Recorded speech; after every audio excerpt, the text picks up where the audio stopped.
Hello बच्चों, कैसे आप लोग बेटा। केमिस्ट्री सबसे ज्यादा प्रॉब्लम क्या टॉपिक करता है? जब मैंने बच्चों से पूछा तो उन्होंने कहा सर रिएक्शंस कंफ्यूज करती हैं, रिएक्शन याद नहीं होती। इसीलिए आज आपके लिए केमिस्ट्री के सारे की सारी रिएक्शन इस एक वीडियो में आपको मिलने वाली है। इसके बाद भी अगर आपको डाउट रहे तो आप कहना सर मजा नहीं आया। ठीक है, तो शुरू करें। Are you ready for it? चलिए, तो पहला chapter chemical reaction and equation. तो बेसिक्स आपको पता है। सबसे पहले जब आप चैप्टर को स्टार्ट करते हैं तो मैग्नीशियम रिबन वाली एक्टिविटी आपको दिखाई देती है। और क्योंकि चैप्टर का नाम क्या है, केमिकल रिएक्शन एंड इक्वेशन, तो केमिकल इक्वेशन की जब हम बात करते हैं तो दो टाइप की रिएक्शंस होती हैं। एक होती है वर्ड इक्वेशन, जहां पे आप इस तरह से रिएक्टेंट और प्रोडक्ट्स को लिखते हैं, और जब इस वर्ड इक्वेशन को हम चेंज कर देते हैं केमिकल सिंबल्स की फॉर्म में और रिएक्टेंट और प्रोडक्ट्स का नंबर जब हो जाता है बराबर, तो वो कहलाती है बैलेंस केमिकल इक्वेशन। कि मैग्नीशियम और ऑक्सीजन मिलकर मैग्नीशियम ऑक्साइड की फॉर्मेशन कर रहे हैं, या आयन वाटर के साथ मिलकर आयन ऑक्साइड की फॉर्मेशन करता है और हाइड्रोजन रिलीज होती है। बहुत बार स्पेसिफिक कंडीशंस जैसे temperature, pressure, presence of catalyst are also important part of a chemical reaction. तो इन कंडीशंस को रिएक्टेंट और प्रोडक्ट्स के बीच में जो एरो है उसके ऊपर लिख के रिप्रेजेंट किया जाता है। सबसे कॉमन रिएक्शन जो फोटोसिंथेसिस की है वो आप देख पा रहे होंगे, आप 6th क्लास से पढ़ते आ रहे हैं। तो वहां पे सनलाइट और क्लोरोफिल बहुत इंपॉर्टेंट पैरामीटर्स होते हैं, तो इनको हमने मेंशन किया है यहाँ पे। And overall balance chemical reaction आपको देखने को मिली। क्लियर बच्चों? तो टाइप्स ऑफ केमिकल रिएक्शन की बात करें तो सबसे पहली टाइप होती है कॉम्बिनेशन रिएक्शन। तो जो नाम है उसी के हिसाब से आपको चलना है। कॉम्बिनेशन का मतलब कंबाइन होना, जुड़ना। जब दो या दो से ज्यादा रिएक्टेंट मिलके एक सिंगल प्रोडक्ट की फॉर्मेशन कर दें तो वो रिएक्शन क्या कहलाती है? Combination reaction. ठीक है बेटा? तो आपकी एनसीईआरटी में कॉम्बिनेशन रिएक्शन जब हम देखते हैं तो बहुत सारे एग्जांपल्स दिए हुए। यस और नो? बताओ। कॉम्बिनेशन रिएक्शन में सबसे पहली रिएक्शन ये आपको देखने को मिलती है, calcium oxide react with water molecule to form calcium hydroxide and heat is released, है ना? तो कैल्शियम ऑक्साइड जो है ना बेटा, विग्रसली रिएक्ट करता है किसके साथ? वाटर के साथ, और कैल्शियम हाइड्रोक्साइड प्रोड्यूस करता है जिसको हम स्लेक्ट लाइम कहते हैं। ठीक है, ये आपकी एनसीईआरटी की रिएक्शन में लिख रहा हूं। अब इस रिएक्शन में कैल्शियम और कैल्शियम ऑक्साइड और वाटर दो रिएक्टेंट मिलकर एक सिंगल प्रोडक्ट की फॉर्मेशन कर रहे हैं, तो ये होगी कॉम्बिनेशन रिएक्शंस। याद रह जाएगा आपको। अब फर्दर अगर इस रिएक्शन को हम कैरी आउट करें कि स्लेक्ट लाइम का जो सॉल्यूशन है, जब उसको कार्बन डाइऑक्साइड उसके जो ऊपर से पास की जाती है तो वो बहुत स्लोली रिएक्ट करता है और एक थिन एक नए कंपाउंड कैल्शियम कार्बोनेट की फॉर्मेशन होती है। ठीक है ना? कैल्शियम कार्बोनेट की एक थिन लेयर बन जाती है। और इस रिएक्शन का यूज कहां किया जाता है? जो कैल्शियम कार्बोनेट बना वो 2 या 3 दिन के बाद एक शाइनी फिनिश देता है वॉल्स को, तो व्हाइट वॉशिंग के लिए इस रिएक्शन को यूज किया जाता है। Right? White washing in our houses. याद रहेगा आपको, इंपॉर्टेंट रिएक्शन है। इसी तरह जो दूसरा एग्जांपल दिया हुआ है, burning of coal, carbon plus oxygen combine to form carbon dioxide, formation of water from hydrogen and oxygen. तो सिंपल लैंग्वेज में हम ये कह सकते हैं कि दो या दो से ज्यादा सब्सटेंसेस, एलिमेंट्स या कंपाउंड्स मिलके एक सिंगल प्रोडक्ट की फॉर्मेशन करते हैं तो उन रिएक्शन को कॉम्बिनेशन रिएक्शन कहते हैं, है ना? अब इसी के साथ एनसीईआरटी में एक एक्टिविटी भी दी हुई है जहां पे बर्निंग ऑफ नेचुरल गैस और रेस्पिरेशन प्रोसेस को भी मेंशन किया हुआ है। कि जो पहली रिएक्शन हमने देखी, यहां पे देखिए, यहां पे हीट प्रोड्यूस हुई, तो ऐसी रिएक्शन जिनमें हीट प्रोड्यूस होती है, हीट रिलीज होती है along the formation of products, such reactions are known as exothermic reactions. Heat is released plus heat energy, तो उन रिएक्शंस को हम क्या कह देते हैं? Exothermic reactions. सबसे कॉमन एग्जांपल, अभी हमने फोटोसिंथेसिस की बात करी थी कि CO2 और H2O मिलके ग्लूकोज की फॉर्मेशन कर देते हैं। अब इसका रिवर्स, जब ब्रेकडाउन होता है ग्लूकोज का ड्यूरिंग रेस्पिरेशन प्रोसेस, तो CO2 और H2O प्रोड्यूस होते हैं एंड एनर्जी इज रिलीज्ड, और वो एनर्जी एटीपी की फॉर्म में रिलीज होती है बेटा, जिसको हम यूटिलाइज करते हैं फॉर वेरियस मेटाबॉलिक एक्टिविटीज। इसीलिए तो photosynthesis and respiration are opposite reactions, है ना? Clear to everyone? याद रह जाएगा आपको ये सारा? चलिए, यहां तक कोई कंफ्यूजन है तो बताइए। एक और एग्जांपल आपसे पूछता हूं जो एनसीईआरटी में मेंशन किया हुआ है, आप में से अगर किसी को याद हो तो एक बार फटाफट कमेंट सेक्शन में लिखिए, अदरवाइज मैं लिखने जा रहा हूं। Decomposition of vegetable matter.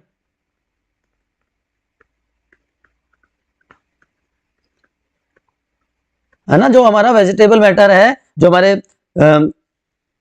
Left over vegetables हैं, फ्रूट्स हैं, जब उनको कंपोस्ट में चेंज कर देते हैं, मैन्योर जब उनसे बना लेते हैं, तो क्या होता है? तो भी एनर्जी रिलीज होती है। वो भी एग्जांपल है एक्सोथर्मिक रिएक्शन का। अब यहां पे एक नया वर्ड इंट्रोड्यूस हो गया। क्या वर्ड आ गया? डिकम्पोजिशन। तो व्हाट इज डिकम्पोजिशन? ऐसी रिएक्शन जहां पे कंपाउंड स्प्लिट करके दो या दो से ज्यादा सिंपल सब्सटेंसेस में टूट जाए। ऐसी रिएक्शन जहां पे एक रिएक्टेंट का ब्रेक डाउन हो जाए, वो क्या कहलाएगी? Decomposition reaction. सबसे कॉमन तरीका ये होता है इसको रिप्रेजेंट करने का कि ए रिएक्टेंट है, बी और सी प्रोडक्ट्स हैं। ठीक है, तो रिएक्टेंट से प्रोडक्ट, तो ये just opposite to combination reaction. अब डिकम्पोजिशन रिएक्शन अलग अलग टाइप की होती है। अगर टेम्परेचर हीट की वजह से होती है वो, तो वो क्या कहलाएगा? Thermal decomposition. ठीक है, फिर से एनसीईआरटी की रिएक्शन है, आयन सल्फेट को जब हीट किया जाता है तो आयन ऑक्साइड फेरिक ऑक्साइड बनता है, और साथ में सल्फर डाइऑक्साइड और सल्फर ट्राइऑक्साइड गैसेस रिलीज होती हैं। ये जो कलर रिएक्शन है ये बहुत इंपॉर्टेंट है। आयन सल्फेट याद रखना बेटा ग्रीन कलर का होता है, जबकि ferric oxide red brown colour का होता है।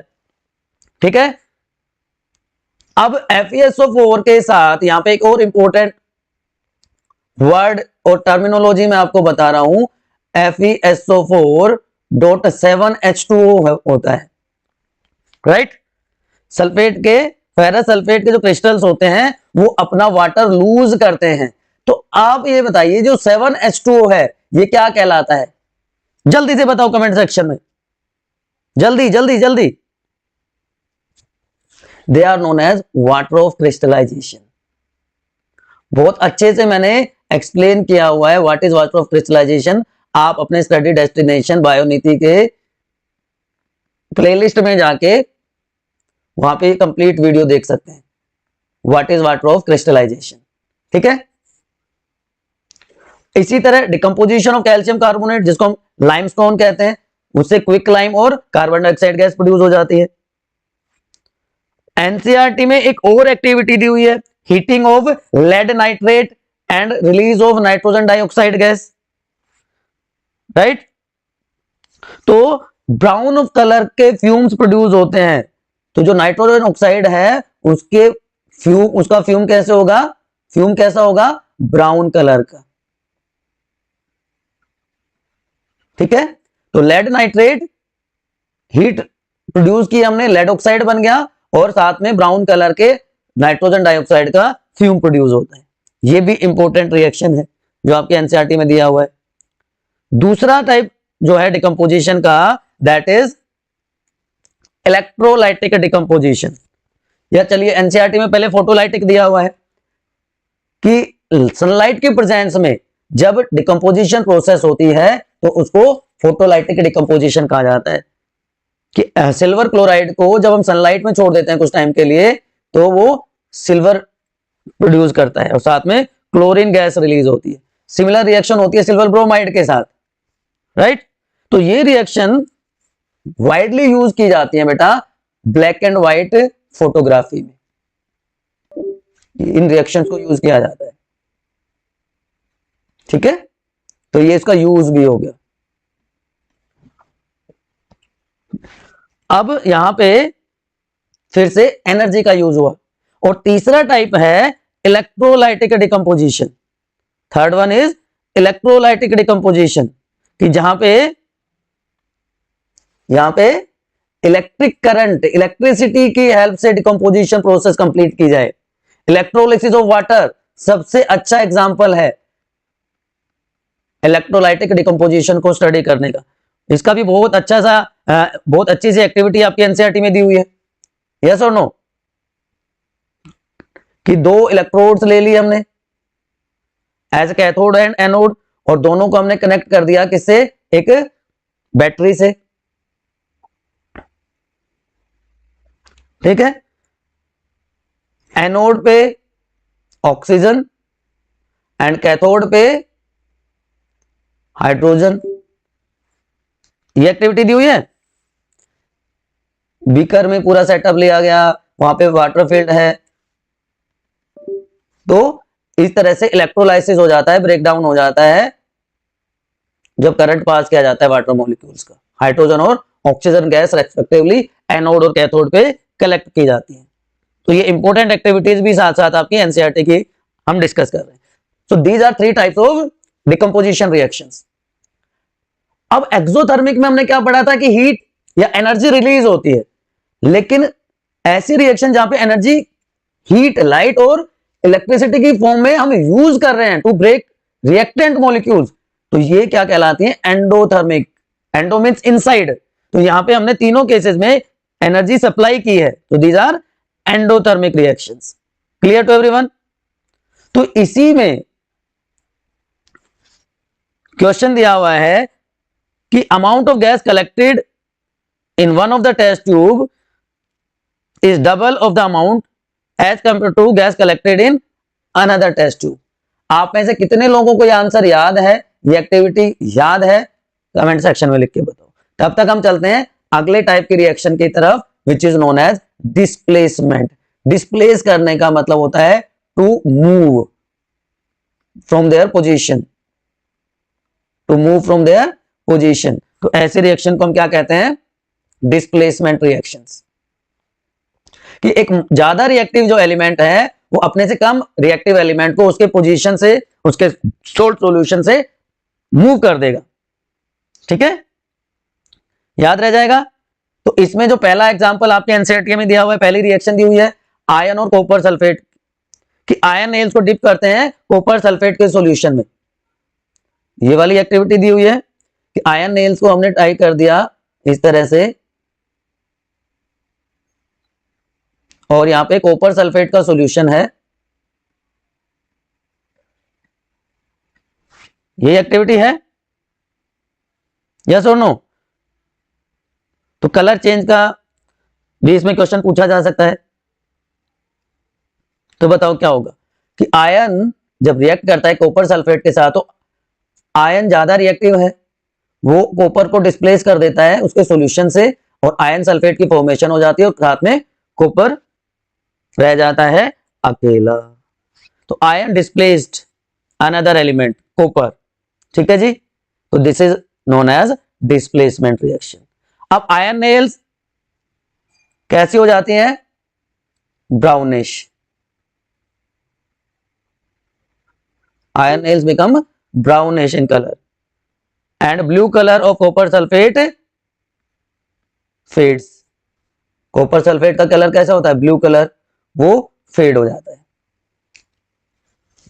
ठीक है जी।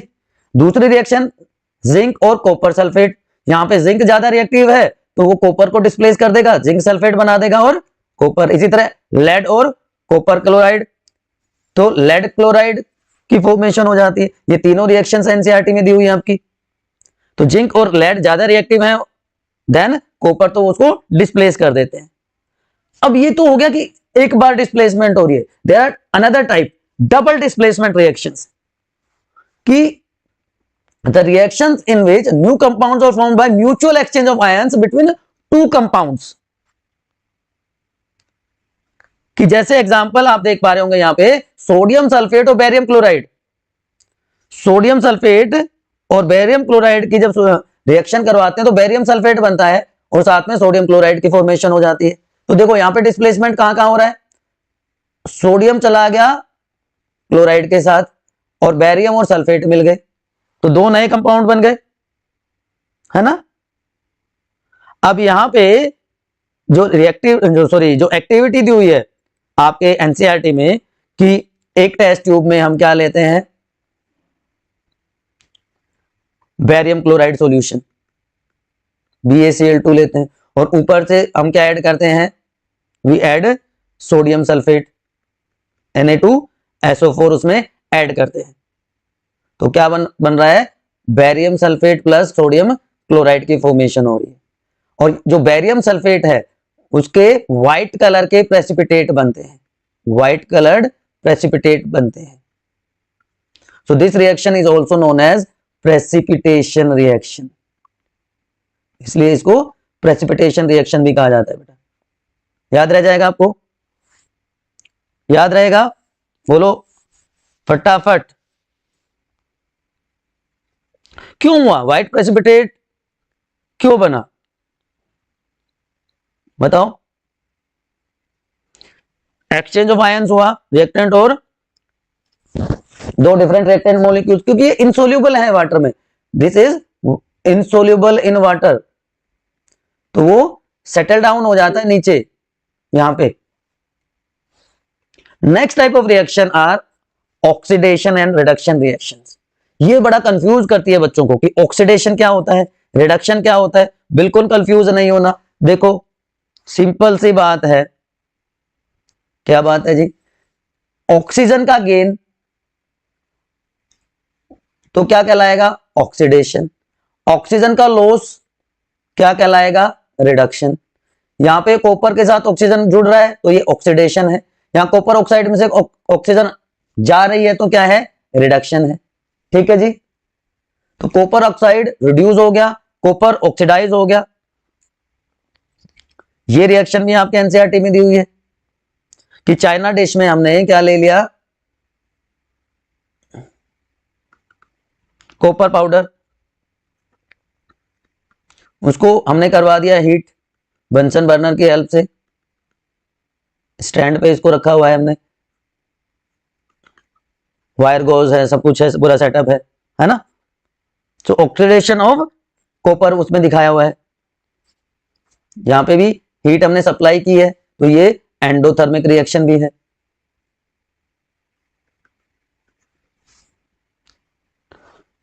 याद रहेगा बेटा,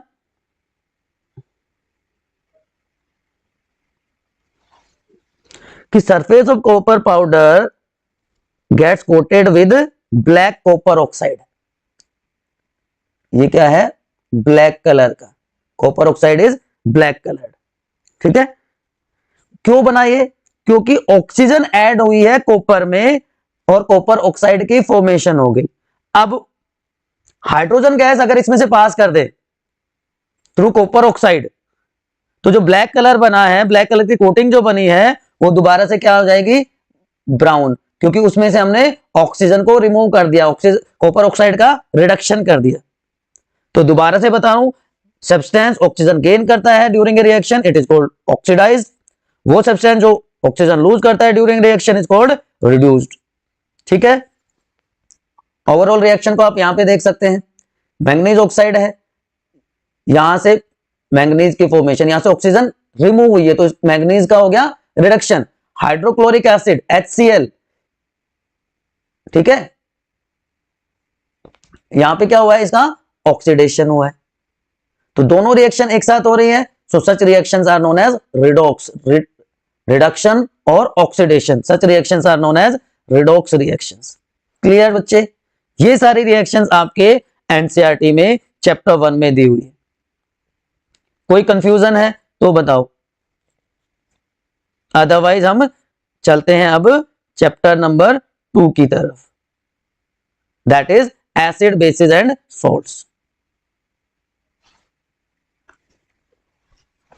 अब एसिड क्या होता है, बेस क्या होता है, बताओ what is acid and what is base. ऐसा सब्सटेंस जो हाइड्रोजन आयन प्रोड्यूस करता है इट इज कॉल्ड एसिड, और जो हाइड्रोक्साइड आयंस प्रोड्यूस करता है वो कहलाता है बच्चों बेस। सिंपल वर्ड्स, ठीक है, याद रहेगा। एसिड और बेस क्या होते हैं, बोलो जल्दी से। तो एसिड और बेस दोनों, acid and base both react with metals to form salts and hydrogen gas is released. यहां पे देखो HCl ने जिंक के साथ रिएक्ट करके जिंक क्लोराइड बना दिया और हाइड्रोजन गैस रिलीज हो गई। यहाँ पे सोडियम हाइड्रोक्साइड ने जिंक के साथ रिएक्ट किया, सोडियम जिंकेट बन गया और हाइड्रोजन गैस रिलीज हो गई। अब ये test for H2 gas, hydrogen gas, बहुत इंपॉर्टेंट एक्टिविटी, जितने भी वी आप लगाना चाहो वो वाली एक्टिविटी है, very very very important activity, ठीक है। क्या एक्टिविटी है बताओ, क्या एक्टिविटी है, यही एक्टिविटी है, यही वाली कि how acid and bases reacts with metals, कि हमने उस रिएक्टिविटी की बात कर रहा हूं जो एनसीईआरटी में दी हुई है कि डाइल्यूट सल्फ्यूरिक एसिड एक टेस्ट ट्यूब में लेते हैं और उसमें जिंक मिला देते हैं, तो क्या बनता है, जिंक क्लोराइड बनता है, ZnCl2 की फॉर्मेशन हो जाती है और साथ में एक गैस रिलीज होती है जो अभी अननोन है हमारे पास। उस गैस के बबल्स जो प्रोड्यूस हुए, उन गैस के बबल्स को हम एक सोप सॉल्यूशन में पास करवा देते हैं, ठीक है जी। तो जो सोप बबल्स बने उनके पास बर्निंग कैंडल लेके जाते हैं, बर्निंग कैंडल लेके जब जाएंगे तो पॉप साउंड प्रोड्यूस होती है। So pop sound confirms that it is hydrogen gas. Pop sound जैसे ही प्रोड्यूस होगी वो कंफर्म हो जाता है कि जो गैस रिलीज हुई थी ये गैस क्या थी, हाइड्रोजन गैस थी। बहुत इंपॉर्टेंट एक्टिविटी है बेटा। तो एसिड और base reacts with metal to form salt and hydrogen gas is released। याद रखना है बेटा, ये बहुत इंपॉर्टेंट होने वाला है, ठीक है जी। चलो दूसरी रिएक्शंस की बात कर लेते हैं कि metal carbonate and metal bicarbonate कैसे रिएक्ट करते हैं एसिड्स के साथ। तो acids reacts with metal carbonate और their bicarbonates to form salts, साथ में कार्बन डाइऑक्साइड गैस रिलीज होती है, जबकि बेसिस मेटल कार्बोनेट और बाइकार्बोनेट के साथ रिएक्ट नहीं करते, ठीक है जी। इसके लिए भी एक एक्टिविटी है आपकी एनसीईआरटी में। देखो दोनों काम हो रहे हैं, सारी रिएक्शंस भी हो रही हैं और आपकी सारी एक्टिविटी भी डिस्कस हो रही है। क्या एक्टिविटी है जी, वही HCl है, डाइल्यूट हाइड्रोक्लोरिक एसिड है, और एक टेस्ट ट्यूब में डाइल्यूट हाइड्रोक्लोरिक एसिड लिया हुआ है हमने, दिस इज डाइल्यूट HCl, और उसमें हमने ऐड किया हुआ है सोडियम कार्बोनेट। सोडियम कार्बोनेट क्या होता है, सोडियम कार्बोनेट का फॉर्मूला बताओ, Na2CO3। तो Na2CO3 कार्बोनेट हो गया ना मेटल का, और दूसरा हमारा HCl एसिड हो गया, तो इनकी रिएक्शन करवाई जाती है। तो टेस्ट ट्यूब ए में हमने क्या लिया, sodium carbonate plus hydrochloric acid, क्या बनेगा, NaCl, सॉल्ट बन गया, प्लस ये सॉरी एक्वस होगा, ये सॉल्ट हो गया, प्लस क्या क्या, carbon dioxide gas plus H2, ठीक है जी। ये लिक्विड है, क्लियर। अब बाइकार्बोनेट के साथ तो सेम रिएक्शन करवा दीजिए, सिर्फ डिफरेंस क्या रखना है, HCl प्लस सोडियम बाइकार्बोनेट ले लो, सोडियम हाइड्रोजन कार्बोनेट ले लो, तो वही NaCl बनेगा प्लस CO2 प्लस H2, ठीक, याद रहेगा। इस केस में अमाउंट ज्यादा रहेगा। अब इस सॉल्यूशन में से अब ये जो गैस प्रोड्यूस हुई कार्बन डाइऑक्साइड गैस, इसमें से अगर हम लाइम वाटर पास कर दें, lime water is calcium hydroxide, इसमें से जब हम CO2 में जब लाइम वाटर ऐड कर देते हैं तो क्या बनता है, कैल्शियम कार्बोनेट की फॉर्मेशन हो जाती है CuCl3, जो कि व्हाइट प्रेसिपिटेट होते हैं, प्लस वाटर। ये भी इंपॉर्टेंट रिएक्शन थोड़ी देर पहले हमने आपको बताई थी, है ना। एक्सेस कार्बन डाइऑक्साइड पास कर देंगे तो क्या होगा बताओ। एक्सेस कार्बन डाइऑक्साइड अगर पास कर देंगे तो इसमें से क्या होगा, CO3 में से CO3 में से CO2 एक्सेस में पास कर देंगे तो क्या बन जाएगा, कैल्शियम बाइकार्बोनेट, जो कि वाटर सोल्यूबल है।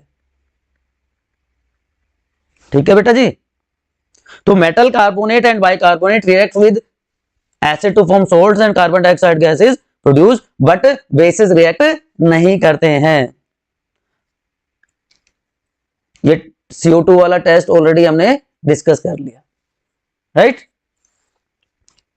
आप लोग इसका क्विक रिकैप करके और इसका जो डायग्राम है, क्योंकि डायग्राम में भी लेबलिंग में क्वेश्चन पूछा जा सकता है, कॉम्पिटेंसी बेस्ड क्वेश्चन।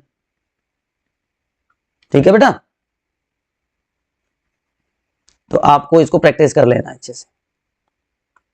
अब ये दोनों एक दूसरे से कैसे रिएक्ट करते हैं, एसिड और बेसिस आपस में रिएक्ट करके क्या बना देंगे, सोल्ट बना देंगे। कि सोडियम हाइड्रोक्साइड और हाइड्रोक्लोरिक एसिड ने क्या बना दिया, सोडियम क्लोराइड बना दिया। Such reactions are known as neutralisation reaction. इस रिएक्शन को क्या कह देंगे बेटा हम, बोलो, न्यूट्रलाइजेशन रिएक्शन। कि एसिड और बेस अपना अपना इफेक्ट खत्म कर देते हैं, न्यूट्रल हो जाते हैं। ठीक है, सोल्ट बना दिया कि एसिड प्लस बेस या बेस प्लस एसिड एक ही बात है, क्या बन गया, सोल्ट की फॉर्मेशन हो जाती है। तो यहां पे भी एक एक्टिविटी दी हुई है एनसीईआरटी में। क्या एक्टिविटी दी हुई है कि हमने लेना है सोडियम हाइड्रोक्साइड डाइल्यूट, ठीक है, और उसमें ऐड करने हैं फिनोप्थलीन। फिनोप्थलीन क्या है बताओ, इट इज अ इंडिकेटर। तो क्या हो जाएगा, कलर बताओ, कलर चेंज होगा। वीडियो में मैंने बताया था जब हमने चैप्टर डिस्कस किया था कि एसिड के साथ तो कलर चेंज होगा लेकिन बेस के साथ कलर चेंज नहीं होगा। अच्छा, फिनोप्थलीन होता है पिंक कलर का, तो जब एसिड मिलाएंगे तो ये कलरलेस हो जाएगा। चलो मैं बता ही देता हूं, कलरलेस हो जाएगा। अब इसमें दोबारा से हम क्या डालेंगे, इसमें हम NaOH दोबारा से डाल देंगे तो वो पिंक कलर रीअपियर हो जाता है।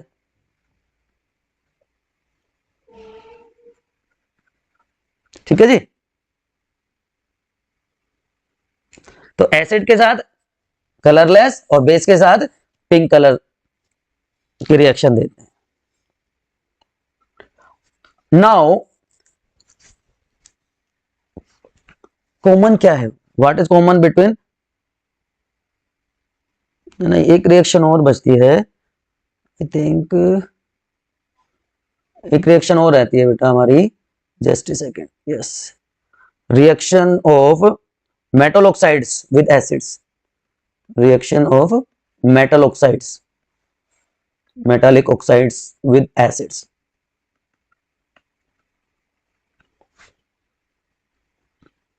कि मेटल ऑक्साइड एसिड के साथ रिएक्ट करके सोल्ट की फॉर्मेशन करते हैं और साथ में वाटर प्रोड्यूस होता है। ठीक है, ये याद रखना है आपको। कॉपर ऑक्साइड ले सकते हो आप प्लस HCl, तो क्या बन जाएगा, CuCl2 प्लस H2। ठीक है, कॉपर क्लोराइड बन जाएगा। और non metal oxide with base, reaction of non metal oxides with base, कि नॉन मेटल के ऑक्साइड बेस के साथ रिएक्ट करते हैं तो क्या होगा कि कैल्शियम हाइड्रोक्साइड को आप रिएक्ट करवाओ,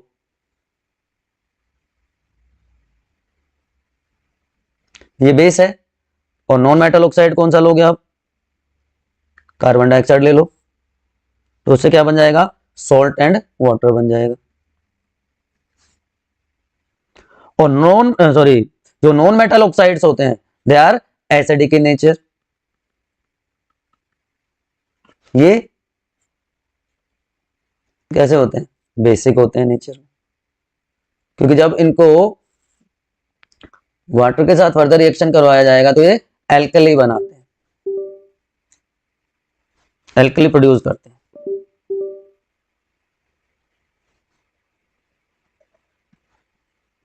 अब बात करते हैं कि what is common between acid basis, सारों के सारों में कॉमन क्या है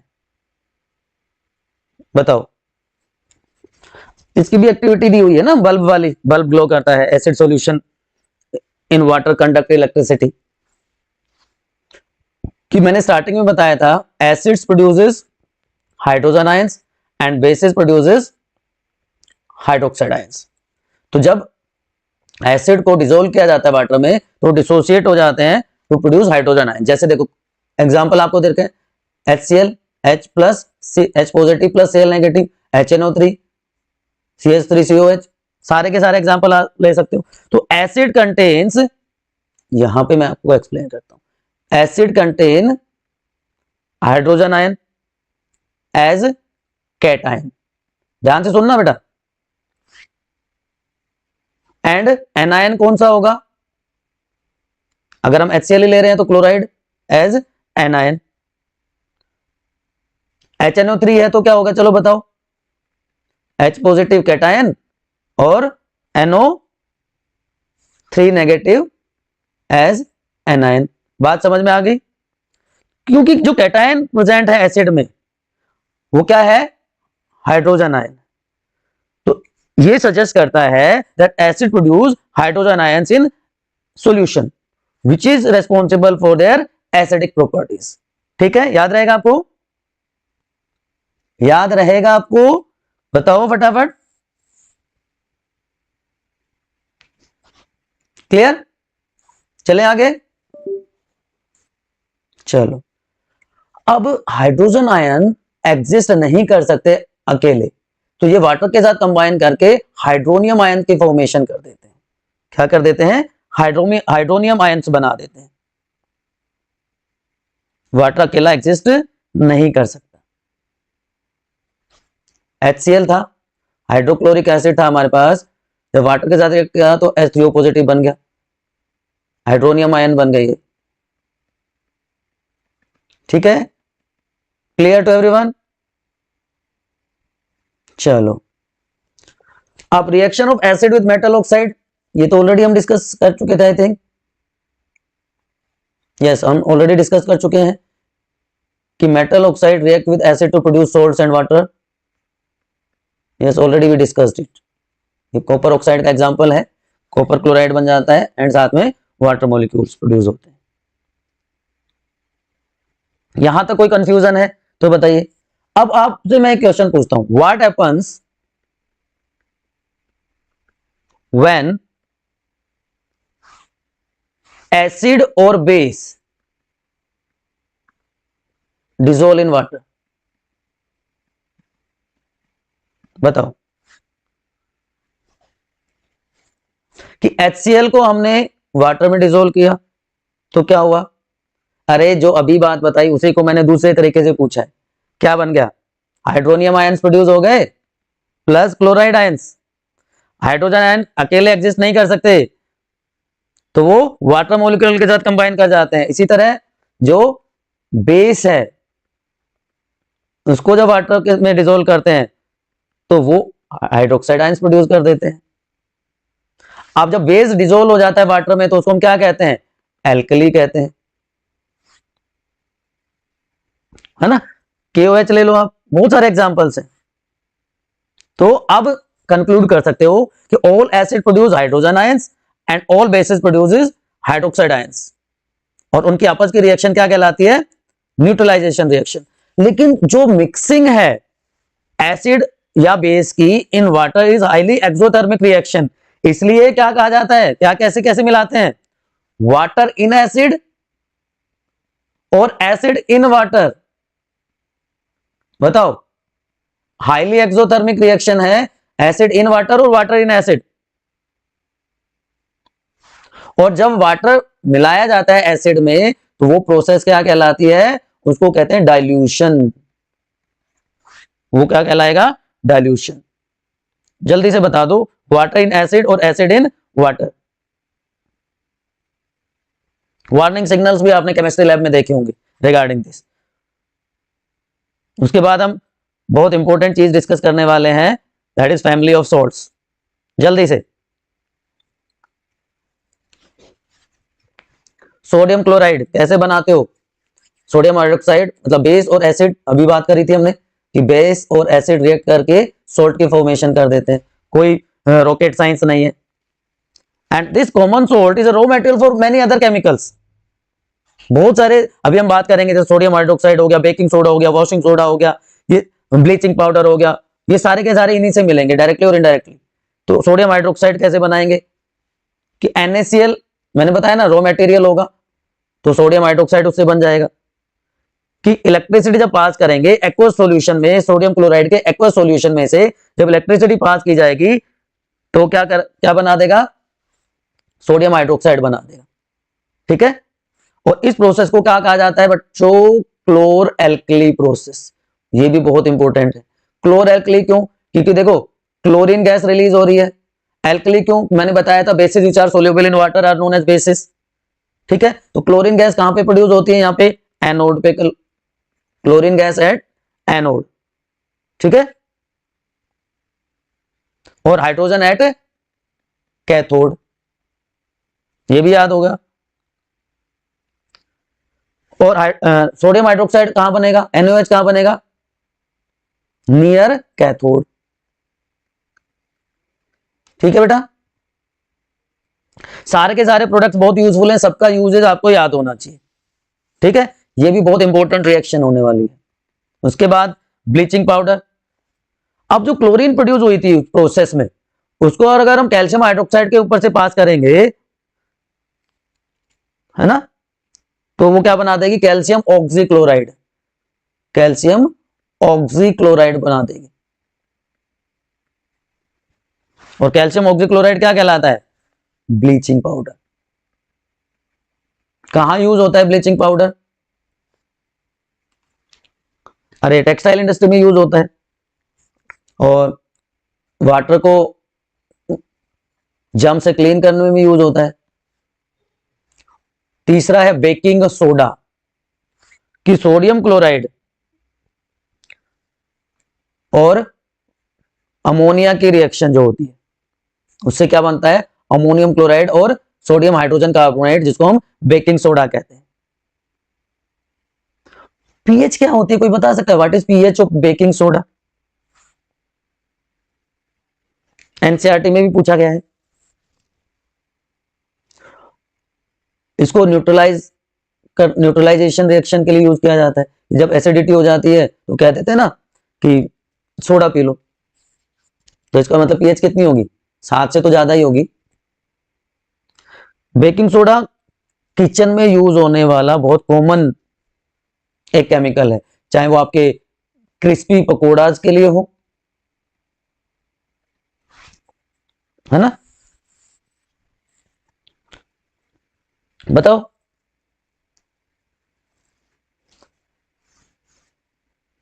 बेकिंग सोडा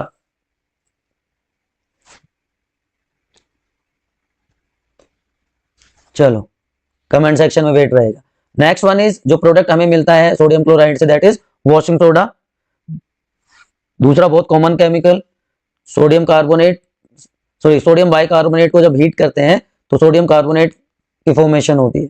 ठीक है, हीटिंग ऑफ बेकिंग सोडा, उसके बाद रिक्रिस्टलाइजेशन हो जाता है, तो 10 वाटर मॉलिक्यूल इसमें मिल जाते हैं, तो इसका नाम हो जाता है sodium carbonate decahydrate. Sodium carbonate decahydrate, 10 water of crystallisation इसमें प्रेजेंट होते हैं। ठीक है, ये भी कैसा है, it is also a basic salt. Again अब ये 10 H2O क्या है, वही आ जाएगा word water of crystallisation. Uses क्या है वॉशिंग सोडा के, परमानेंट हार्डनेस है जो वाटर के इसको रिमूव करने के काम आता है, सोडियम कंपाउंड के मैन्युफैक्चरिंग में काम आता है, पेपर इंडस्ट्री में, ग्लास इंडस्ट्री में इसको यूज किया जाता है। ठीक, उसके बाद लास्ट जो प्रोडक्ट है that is POP, plaster of Paris. कभी ना कभी आपने यूज जरूर किया होगा। कैल्शियम सल्फेट जो है, एग्जैक्ट रिएक्शन मैं आपके लिए लिखता हूं, calcium sulphate, this is exact reaction. यहां पे रिवर्स लिखी हुई है, ये रिएक्शन होती है। दिस इज जिप्सम और ये पीओपी है, this is POP, plaster of Paris, जो फ्रैक्चर के टाइम पे डॉक्टर्स यूज करते हैं कि जिप्सम को अगर हम हीट करें 373 केल्विन पे तो इसमें से इसके वाटर ऑफ क्रिस्टलाइजेशन का लॉस हो जाता है and calcium sulphate hemihydrate is formed which is known as plaster of Paris. तो ये आपका हो गया बच्चे सेकंड चैप्टर के सारे इंपॉर्टेंट केमिकल रिएक्शंस। ठीक है जी, अब चलते हैं चैप्टर नंबर 3 की तरफ, that is yes metal and non metals. तो स्टार्टिंग में क्या है, फिजिकल प्रॉपर्टीज हैं जो आप प्रीवियस क्लासेस में भी पढ़ते आ रहे हैं। केमिकल प्रॉपर्टीज की हम बेसिकली बात करेंगे कि metals combine with oxygen to form metal oxides. ठीक है जी, copper, copper oxide, aluminium, aluminium oxide, magnesium, magnesium oxide. कोई इफ बट है तो बताओ, नहीं है, कोई समस्या नहीं, पक्का? Almost all metals combine with oxygen to form their oxides. ठीक है, पक्का हो गया ना। अब अगर इसमें एल्यूमिनियम ऑक्साइड का ही मैं एग्जांपल लूं और इसको मैं एसिड के साथ रिएक्ट करवा दूं तो क्या बनेगा,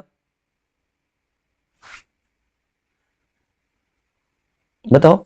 इसको मैं बेस के साथ रिएक्ट करवा दूं तो भी ये रिएक्ट करेगा, ये AlCl3 बना देगा, ये NaAlO3 बना देगा, सोडियम एल्यूमिनेट।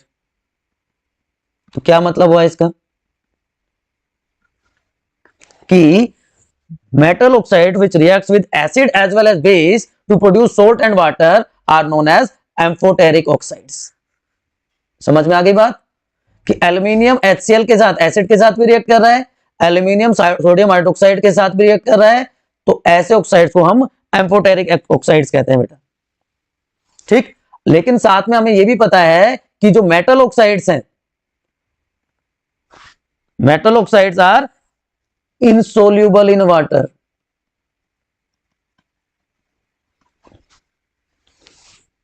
ठीक है, लेकिन सोडियम और पोटेशियम ऑक्साइड्स डिसोल्व कर जाते हैं वाटर में and produce alkalis. Sodium oxide, potassium oxide water में डिसोल्व करके रेस्पेक्टिव एल्कली की फॉर्मेशन कर देंगे। क्लियर? चलिए,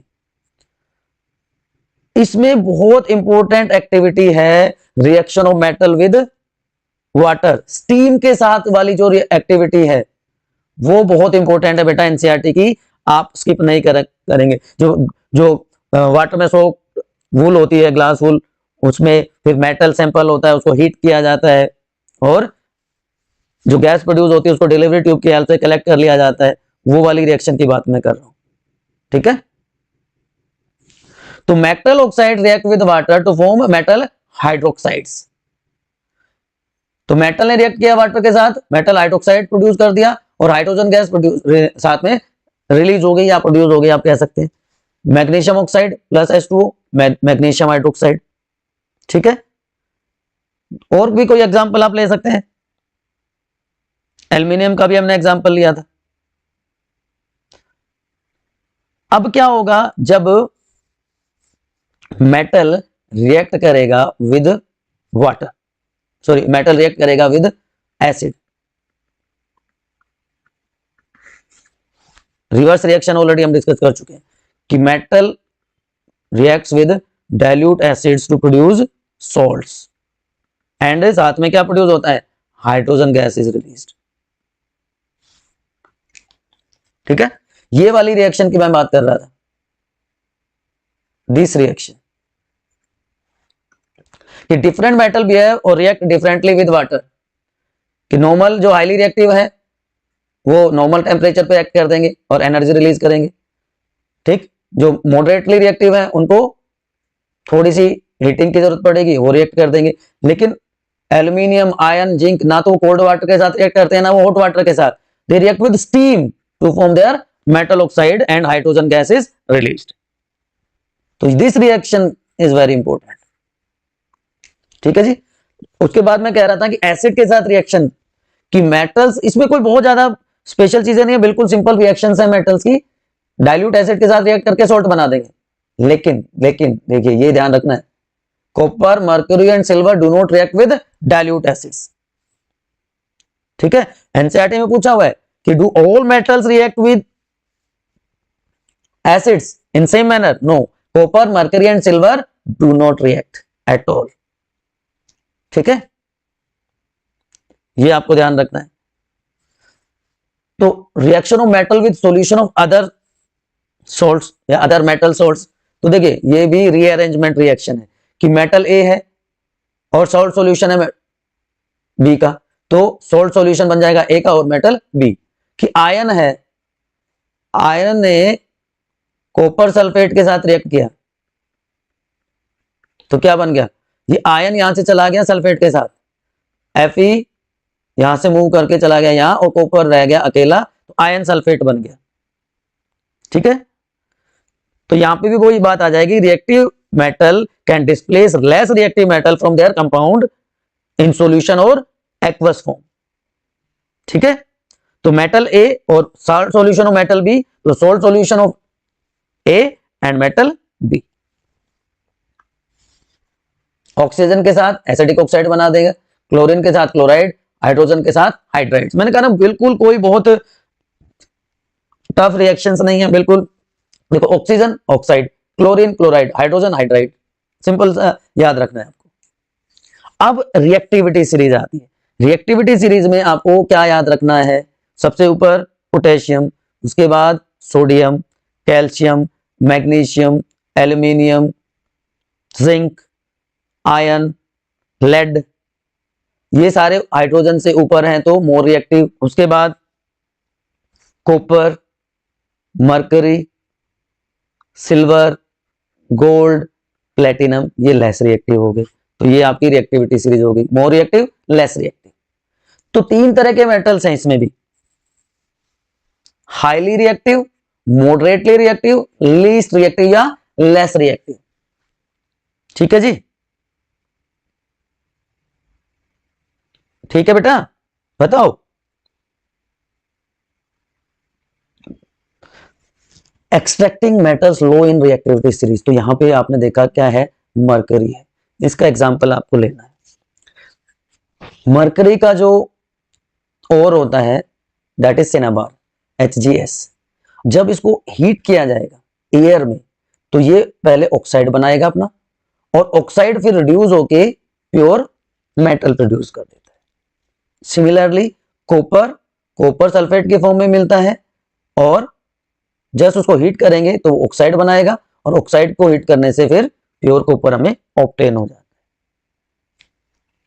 तो इसका मतलब क्या हुआ, metals low in reactivity series are unreactive, oxide of these metal can be reduced by heating alone.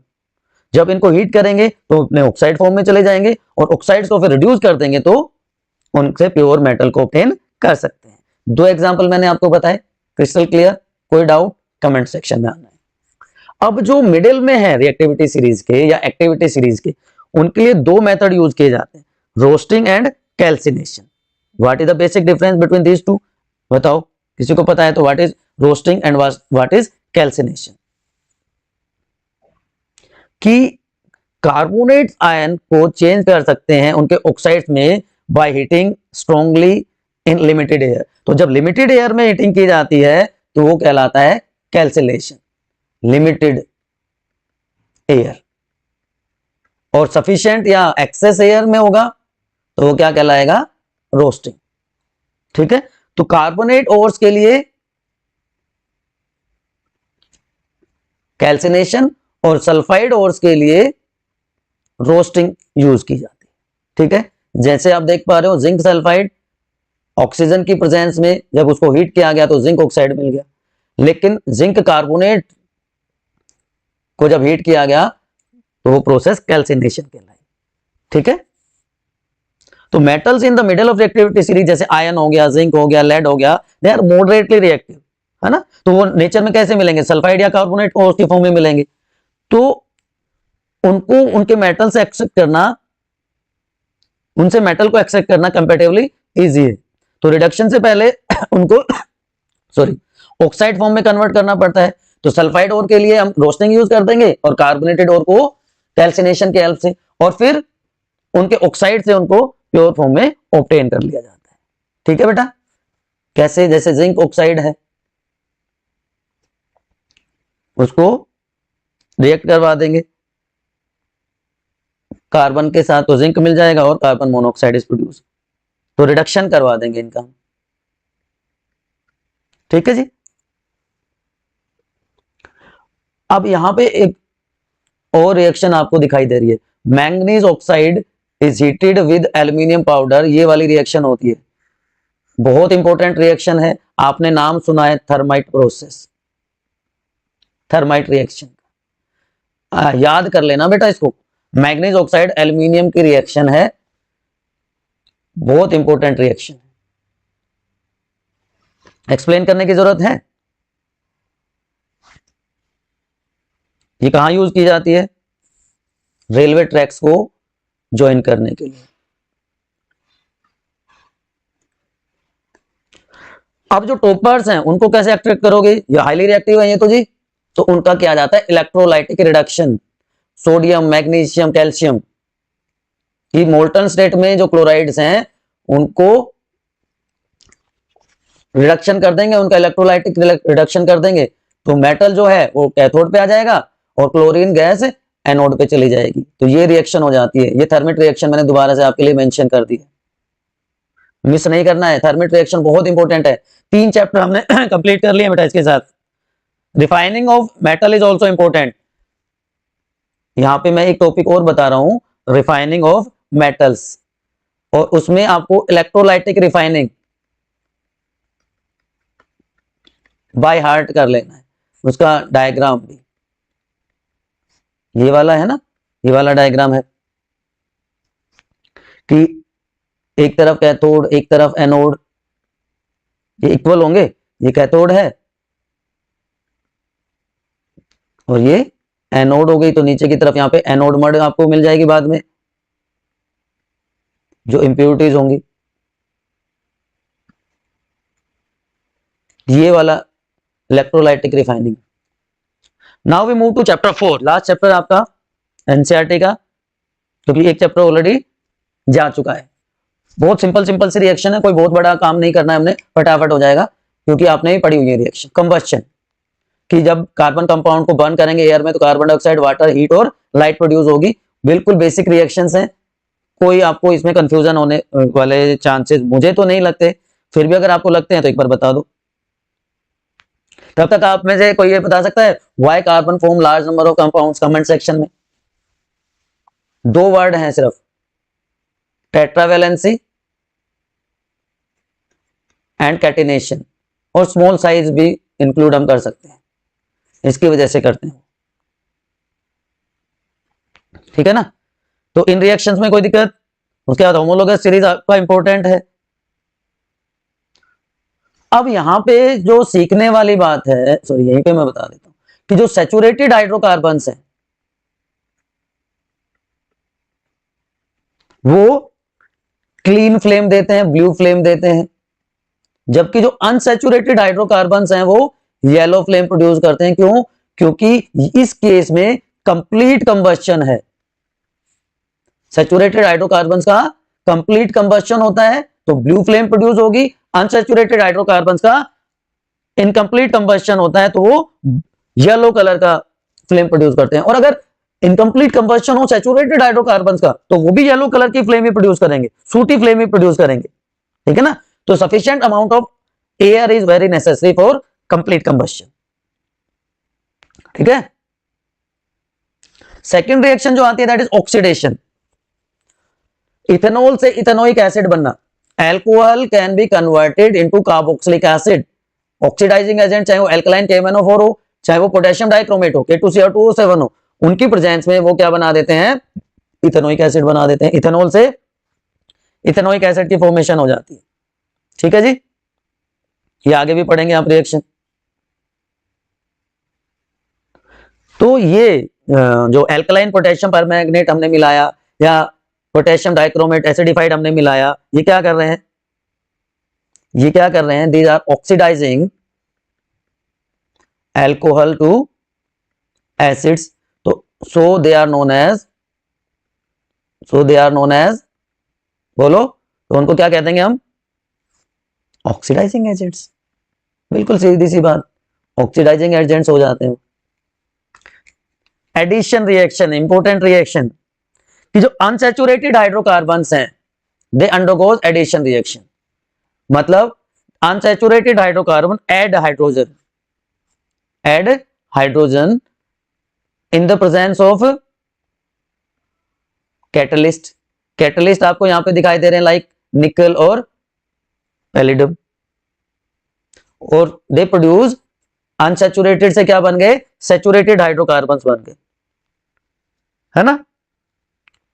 This reaction is widely use in hydrogenation of, बहुत इंपॉर्टेंट रिएक्शन है, हाइड्रोजनेशन ऑफ वेजिटेबल ऑयल्स।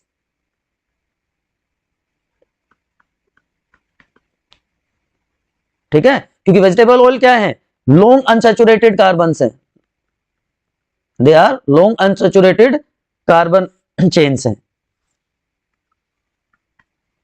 और उससे क्या बना देते हैं, animal fat बना देते हैं, which are saturated, and animal fat are saturated carbon chains. तो लॉन्ग अनसैचुरेटेड कार्बन चेन से सैचुरेटेड कार्बन चेन्स बनाने की जो प्रोसेस है, वेजिटेबल ऑयल से एनिमल फैट, वनस्पति घी, वेजिटेबल ऑयल से वनस्पति घी बनाया जाता है, ठीक है जी। आपने एडवर्टाइजमेंट में देखा होगा कि जी वेजिटेबल ऑयल अनहेल्दी है, लेकिन एनिमल फैट जिसमें सैचुरेटेड फैटी एसिड होता है वो हार्मफुल कहलाए जाते हैं, ठीक है। लेकिन ऑयल जिसमें अनसैचुरेटेड फैटी एसिड्स हैं वो यूज किए जाने चाहिए फॉर कुकिंग, ठीक है। Oil containing PUFA, poly unsaturated fatty acids, ये याद रखना है word. Then substitution reaction, substitute कर देना, भगा देना, हटा देना, कि भैया जो सैचुरेटेड फैटी एसिड्स होते हैं, saturated fatty acids are unreactive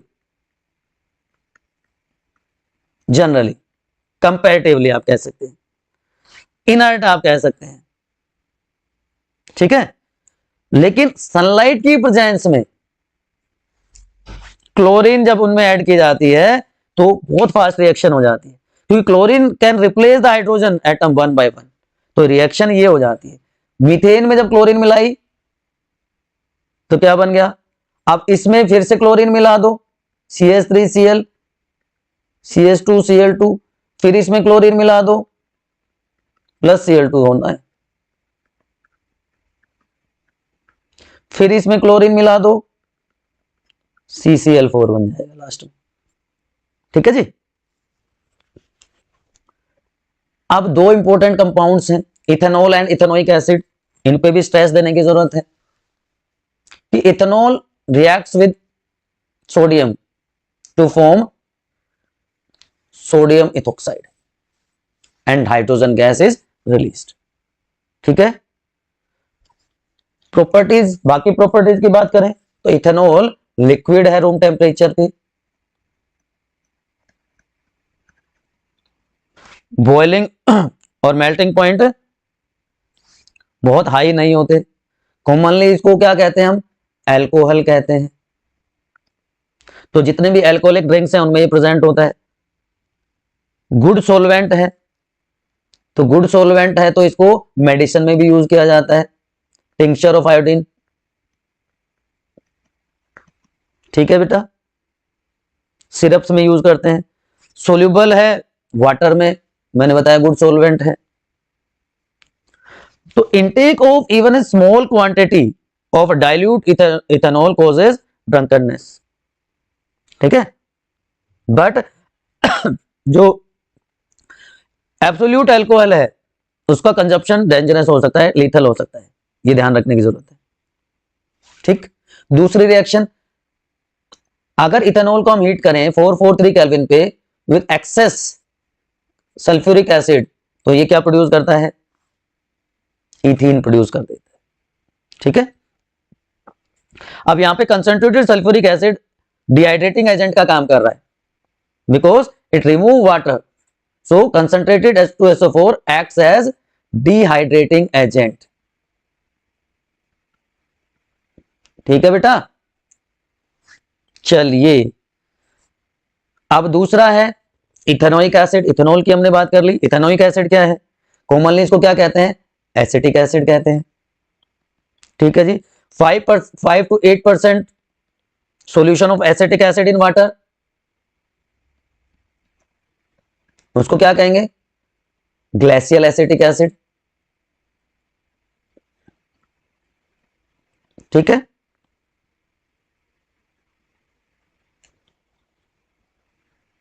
sorry vinegar, vinegar common name.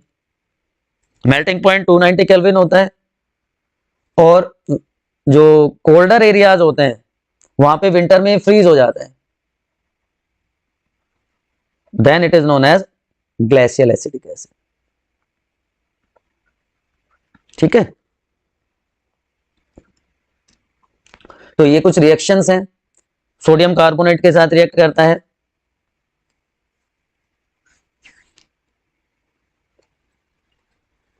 Asters की फॉर्मेशन कैसे होती है कि एसिड और अल्कोहल जब मिल जाते हैं, ये वाली रिएक्शन नहीं है, चलिए उसको आगे डिस्कस कर लेंगे।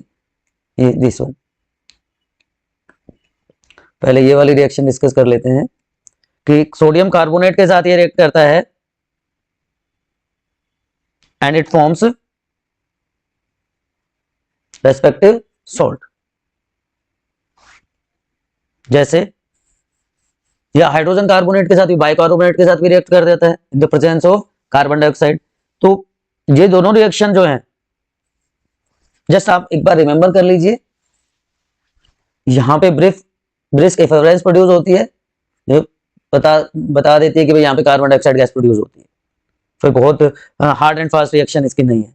बेस के साथ जो रिएक्शन है, सोडियम हाइड्रोक्साइड के साथ जो रिएक्शन है सॉरी, उसमें क्या प्रोड्यूस होगा, सोडियम एसीटेट प्रोड्यूस हो जाएगा और वाटर मॉलिक्यूल। ये रिएक्शन इंपॉर्टेंट है, इसको मुझे पहले लिखना चाहिए था कि alcohol and carboxylic acid react to form esters, और एस्टर्स आपको पता है स्वीट स्मेलिंग सब्सटेंसेज हैं, इसलिए उनको फ्लेवरिंग एजेंट की तरह यूज किया जाता है, परफ्यूम्स में उनको यूज किया जाता है। तो ये रिएक्शन इंपॉर्टेंट है, and this reaction is known as esterification reaction. यहां पे कैटलिस्ट का भी यूज किया जाता है, एसिड कैटलिस्ट। ठीक है, तो ये सारी रिएक्शंस हैं बेटा।